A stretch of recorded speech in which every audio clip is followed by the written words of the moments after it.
I hit rock bottom in my early 20s. Even though I had moved out of my house, I was getting a lot of attention, yet I was depressed. I started gaining weight and not happy weight. I had zero self-worth somehow, and I constantly felt lost and like time was just running away from me. Now that I'm 25 and pretty self-aware, I decided to look back and connect the dots and see where it all started going wrong, and that's when it hit me. Most of you between the ages of 18 and 23 are literally making the same mistakes that I did, and to make sure that you don't compound them like I did, I will be sharing all my lessons that I wish someone had told me when I was your age. So now without further ado, let's get right into it. Your private accounts on Instagram, they hold more power over your self-perception than any affirmation. I know it doesn't sound like a lot, but I promise you it is so serious. I see so many of you in the younger generation creating private accounts with the name messy person, depressed person, mentally unstable, mentally insane. On a subconscious level, you are telling your brain you are not how the world sees you. You are not happy. You're actually mentally unstable. You're actually depressed. And that is just going to create a mentally unstable and depressed reality for you as you go. So please, please, please be very careful of how you treat things that you consider personal, that you consider a private part of your life. Next, not all trends are meant to be followed. Peer pressure isn't always your friends, your peers forcing you, because these days social media holds more power over us than any other thing, and it can become the biggest form of peer pressure. Speaking of social media, it can empower you or it can intimidate you. Almost every person I see as I scroll through Instagram is a self-made multimillionaire. Yet if I look around, that's not the case. Not all my friends are millionaires. Not every content creator is a millionaire. All that to say that you don't need to have it all figured out just yet. But if you want to have that life, you can use these people, use these accounts to normalize that life that you want, and know that it is possible, just it will be in your own timeline. You're not boring or uncool, you are just in a different crowd. Gamers are literally the coolest people they know when they're amongst other gamers. Studious people, or nerds as you like to call them, have the most amazing and stimulating conversations when they're with other people of their kind. Sporty people will hate every single part of a conversation if they have it with somebody who likes to read a lot, and vice versa. Creating these groups, these social statuses, and then sticking to them, deciding one's cooler than the other is the dumbest thing in the world. It's comparing apples to oranges. But unfortunately, when you start believing that one crowd is cooler than the other, you will try to fit in where you don't belong. And even if you do manage to fit in, you fake your way through it, you will never be as happy as you would have been in your own crowd. You wouldn't be as mentally stimulated, as entertained as you would be in your own crowd. You're not supposed to be everyone's cup of tea, and that's what makes you the coolest. Because when you don't try to fit in, you can stand out and wait till other people who have the same interests as you can find you. They can't find you when you're part of a group that you don't even belong in. Speaking of cool, the coolest looking people in your life more often than not lead a very sad personal life. If your friend is considered chill because she always runs out from home and nobody cares where she's going, just think about it from her perspective. Do you think she would like it that her parents literally never care where she is? They don't care what she's doing? She can make it appear cool because that's the only way she can manage these emotions that she has to deal with. Similarly, the bullies that you see there, they just want a sense of superiority, and the only way to get that is to find someone with a low self-worth and then make them feel even smaller. Because how will you feel big if you don't find somebody who's willing to be small? They're again leading a very sad life. I've never met one person who was happy, who was stable, who was content with her own life and also tried to bring others down. They just don't do it. They're just happy with their lives. On that note, don't laugh at jokes that mock you, that mock your insecurities, and don't let other people make you feel bad about it and say that you don't have a sense of humor. I made this mistake way too many times, and I think that if I stood up for myself in the first time, the entire trajectory for me could have changed, and that is why I want to make it clear that you don't have to laugh at jokes that offend you because your entire group thinks it's cool and it's chill or whatever. Some of my college friends treated me so badly. To tell you the harshest things they've done, they'd physically push me around as a joke, they'd record videos of me, and everything was normal because I was laughing at it too. And I did that because earlier in my days, I always heard that I didn't know how to take a joke. It was normal for me to be pushed around, and I had to laugh about it because I had no other way. I didn't know what else to do. But you don't have to do that. If you don't set your boundaries, how will others know that it's your boundary?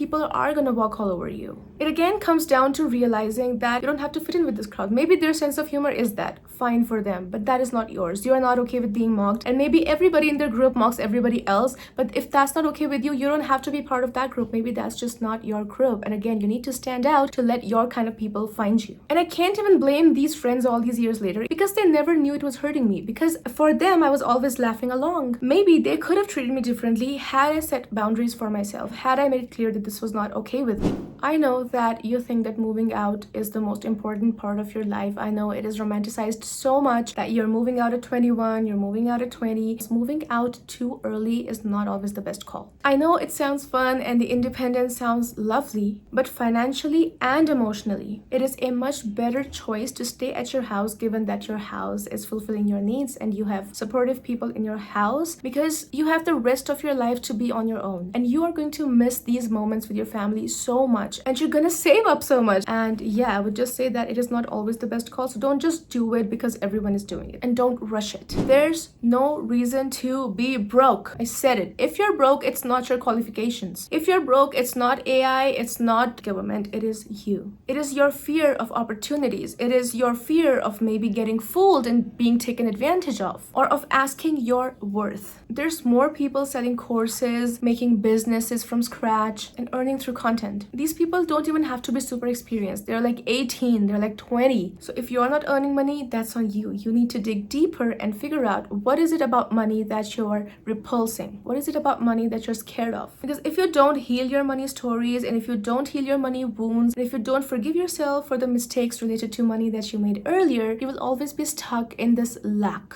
and you'll always run from opportunities. I know, because I've done that way too many times. Even if you make a mistake, you will learn quicker. Don't worry about failing, because the sooner you fall, the sooner you'll know that this is not the path to go in, and the sooner you find the right path, the sooner you, even if you get taken advantage of, the next time nobody will be able to fool you. So don't be afraid of it. Don't run from opportunities. Instead, take every single opportunity and make sure that you learn something from it. You gain something from it, be it money, be it worth, or be it a lesson. Don't worry about dating too much. You'll miss out not having time to figure out who you are, what you like, if you don't take the time and commit too early. But if you do choose to be single for a particular frame of time, maybe a year you've given to yourself, make sure you don't get on dating apps or start texting your ex every single time that you're lonely. Of course, it is easy being single when everyone else is fighting around you, when you're taking yourself on solo dates, or when you're doing interesting things with your life. But when the loneliness hits, that is when you get to do the inner work that will make sure that the next relationship of your life is the healthiest one. It is what will make sure that you get a secure attachment. These are the moments where you get to sit with the discomfort and ask yourself, what part of me wants somebody right now? What part of me needs something that I'm not able to give to myself, and give it to yourself. With dating, there is no right or wrong, but you just need to make sure that you're doing something that you need, and just not out of loneliness, boredom, or impulsivity. People grow and evolve. You won't have the same friends that you grew up with. When I started college, I had the biggest group of friends, okay? And now I have like maximum 1 of those who I consider close, and 5 of those who I consider mutual friends. Rest of them are gone. So you and your friends can fall apart. You and your partner can fall apart as you grow without anyone doing anything hurtful. It doesn't have to be bad. It's just how it is. You grow up and you all go in different directions. So learn emotional regulation early, because when these things happen, when you break off with your friends, when you break up with your partners, with anybody, because when things start to fall apart, you can either learn how to be resilient, or you will learn how to have trust issues. The choice is yours. I know we all like to think that we are the best people in our lives and everybody hates cool people, but nobody is your enemy.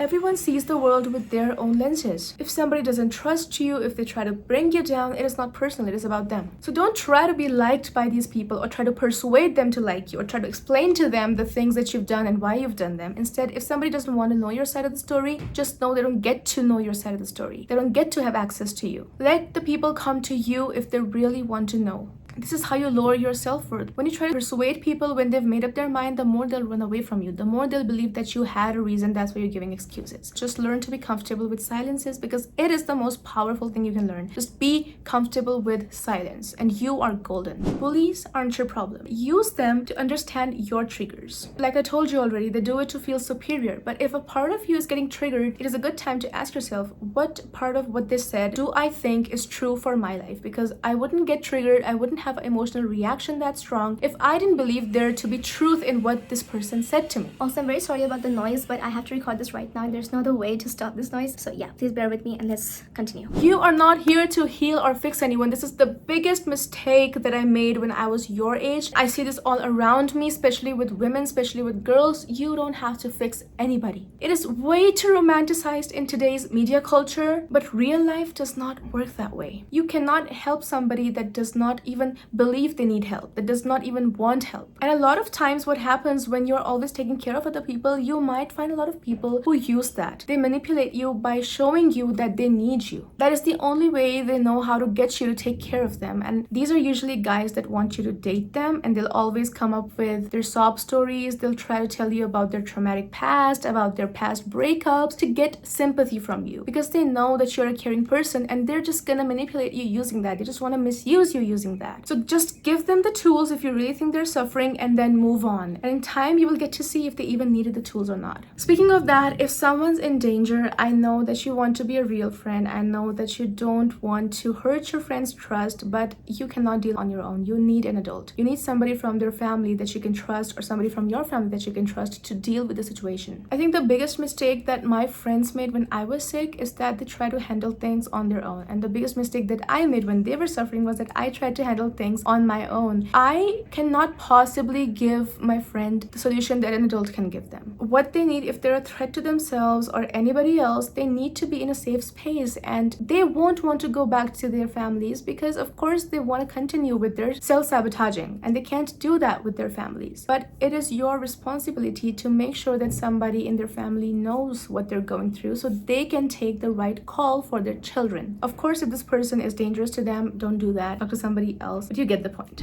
Your friends have literally the same amount of experience in this life as you. They know as much as you, so they can only give you the level of advice that you already know. They might tell you what you want to hear, but they can't possibly tell you what you need to hear. So instead, try talking to an adult every time you're dealing with something, some crisis of any sort. Next, don't trust friends that always have your back. I know that sounds ridiculous, but trust me on that. A friend that only says nice things about you, a friend that never calls you out when you're doing something wrong, a friend that never challenges you, they are clearly not honest with you. They're people pleasers. Friends who always satisfy your ego aren't always the best company if your goal is to grow. They might be good for entertainment, but that's about it. Next, there's nothing wrong with having boundaries. I mean, both emotional and physical. There was a time when getting physical made you the outlaw, but now it's the other way around. So don't ever feel pressurized to do anything that you don't want to do. These friends, they're gonna change. As I told you, you will evolve, you will grow, and these friends will fall apart. But the regret, if you do anything that you didn't want to do, it'll stay with you forever because your body keeps the score, and your body will literally give you this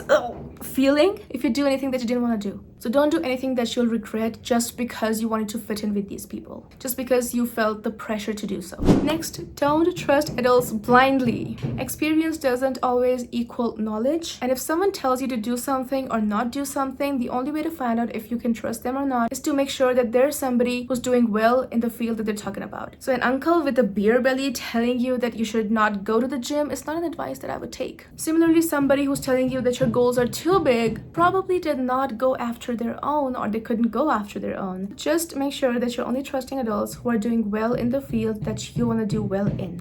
Next, you don't have to earn your success. Yes, struggle stories are very famous because they make a good story, but you're allowed to have it easy and still succeed. If you feel guilty about your privileges, you will always keep attracting struggles. Next, there's enough abundance for everyone. There's enough money for everyone. So you get to choose your worth based on how you value yourself. Don't let someone saying students don't ask for this much be your reason to be underpaid and overworked. Content creation is not cringe, it is art and it is freedom. I see so many of you have only one post in your feed and that's it. And I think a lot of it is because of the pressure you feel, because everyone is so aesthetic and the feeds are so cultivated, and that puts a lot of pressure on you. But the real influencers that you can actually actually look up to, they're showing their lives as they are. They're living their lives and people are following along. Your social media is a reflection of how you see your life, and it doesn't have to be aesthetic. It doesn't have to be perfect. It has to be you. So don't take too much pressure of it, because you don't have to be perfect for anybody at all. You get to express yourself in whatever way you enjoy. Block anyone who stops you from being your true self instead of blocking your own inner needs.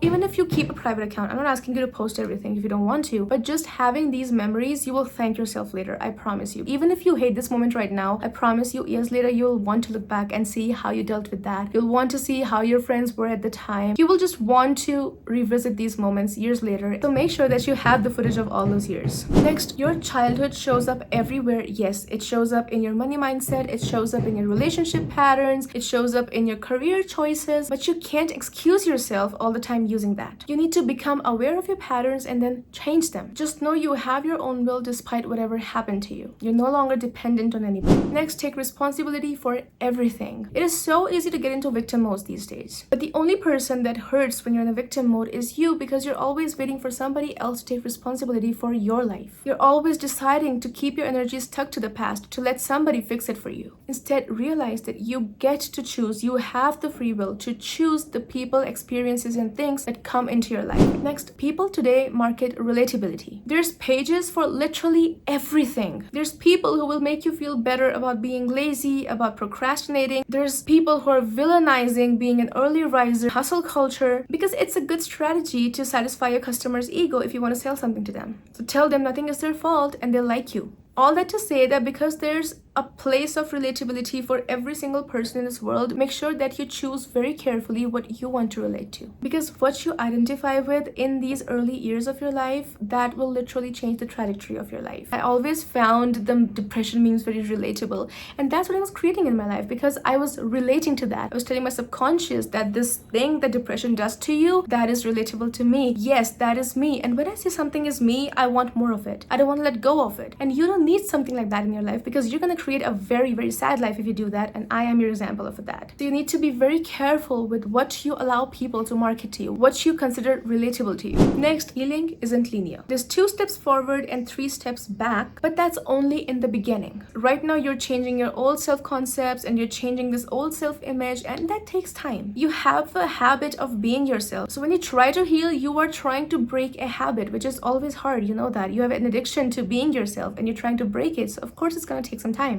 But it's like buying a new pair of heels. Okay, so when you buy a new pair of heels, when you wear them, you won't be comfortable. You will want to wear the old pair, which was more comfortable because it was worn in. The same thing happens to your self-concept. Even if you wear a new self-concept, you try to behave as a new person, this new identity, this healed person. But because the old self is so familiar, that sometimes this new self will feel a little congested and you'll want to go to your old self. And that's why it is not linear. But that's only in the initial phases, because the more you repeat the habit of being this new self, the more you stay in these new shoes, the more comfortable they will get. And when they get comfortable, you will not like your old shoes. They'll be painful. So just stick to your new identity. Keep repeating it. Don't worry if you fall back. That's okay. The next day, get up and start repeating the new habits, the new self. And sooner or later, this will become your new you. And then you'll grow from here, and this will be your new normal, not the past self. Next, trying makeup, different hair colors, tattoos, all of that is cool. But make sure that you're not doing it to run away from yourself. I have a little bit of color in my hair right now, but earlier I had a lot of it. It was because I wanted to be somebody else. I wanted to be anybody but me. I thought that if I changed myself on the outside, somehow the feelings that I was running away from on the inside would change, and that is not how it works. Because if you do that and you keep changing yourself on the outside every time you're dealing with something hurtful on the inside, it will become an impulse, and you'll have a hard time accepting yourself as you are. You'll always want something different, something new. So learn to embrace your natural self, and then you're free to use everything outside of you. Right now I have makeup on, I have my hair colored. The only way to find out if you're actually okay with your original self, are you okay with going out with no makeup on? Are you okay with not always dressing up as your perfect self? Are you okay with showing up on camera without your makeup on? If any of that is okay with you, then you're okay with experimenting, because you already love yourself as you are and you're not trying to run away from it using all these things. And that brings us to the end of this video. I hope that this video helped you, and if you liked it, don't forget to like, comment, and subscribe, and take me seriously, because I'm not here just for the likes or the comments. I mean everything that I'm telling you, because I wish that somebody had told me some of it when I was young. I will see you in the next one.